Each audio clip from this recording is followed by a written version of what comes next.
विश्वानि दुरितानि परासुव। प्रातः उठते ही हम चाहे इस मंत्र को जानते हो या न जानते हो, इस मंत्र को अपने जीवन में धारण करने लगते हैं।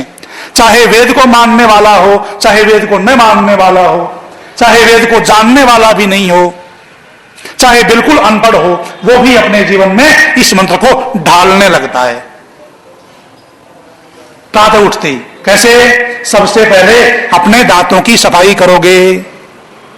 यदि समझदार है कोई व्यक्ति, भले ही पढ़ा लिखा नहीं है, अनपढ़ है, परंतु थोड़ी सी बुद्धि है, समझदार है, तो सबसे पहले उठ करके अपने दांतों की सफाई करेगा। उठते ही कुछ खाने नहीं लगेगा। तो दांतों में जो दुरित आ गया था, दांतों में जो कचरा रात भर आ गया था, उसको निकालने की प्रक्रिया का नाम क्या है? दुरित निवारण। दुरितानि परासुव, जो दुरित है वो दूर हो जाए। फिर हमने जो भोजन किया था और वो हमारे शरीर में सब जगह संतरित हो गया, और जो अपशिष्ट पदार्थ बच गया उसको निकाल देना, शौच आदि के द्वारा, लघुशंका आदि के द्वारा। तो सबसे पहले हम दिनचर्या में प्रातः उठते ही, निकृष्ट से निकृष्ट व्यक्ति भी जो थोड़ी सी बुद्धि रखता है, सबसे पहले अपने शरीर की सफाई करेगा। आंखों की भी, दांतों की भी, नाक की भी, मुख की भी और नीचे की इंद्रियों की भी। उसके बाद ही कुछ आहार ग्रहण करेगा। तो क्या हुआ?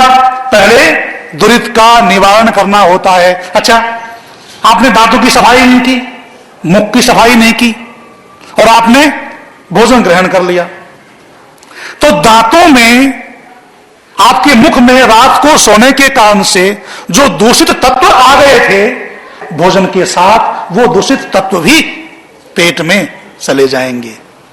तो पुष्टि देने वाला भोजन भी आपको लाभ नहीं देगा, क्योंकि आपने विश्वानि दुरितानि परासुव, दुरित को दूर नहीं किया। ठीक है ना? तो पहले उठते ही हम अपने दुरितों को दूर करने लगते हैं। उसके बाद हम स्नान करते हैं, पूरे शरीर को हमने स्वच्छ कर लिया। उसके बाद जो भी हम आहार ग्रहण करेंगे, चाहे दुग्ध पिएंगे, चाहे भोजन करेंगे, चाहे फल खाएंगे, वो हमें पुष्टि देने वाला होगा, जिसका परिणाम होगा भद्र की प्राप्ति। तो इस मंत्र में क्या कहा गया? विश्वानि दुरितानि परासुव। जितने भी दुरित हैं वो सब दूर हो जाएं। पहले हमने अपने शरीर को स्वच्छ कर लिया। अभ्यर्गात्राणि शुद्धंति, जल के द्वारा शरीर की शुद्धि कर ली, दुरित का निवारण कर दिया, और फिर हमने जो आहार ग्रहण किया उससे हमारा भद्र हो गया, हमारे शरीर को भी पुष्टि मिली और हमारा मन भी तुष्ट हो गया, हमारा मन भी तृप्त हो गया। वही है यद भद्रम तन्न आशुभ।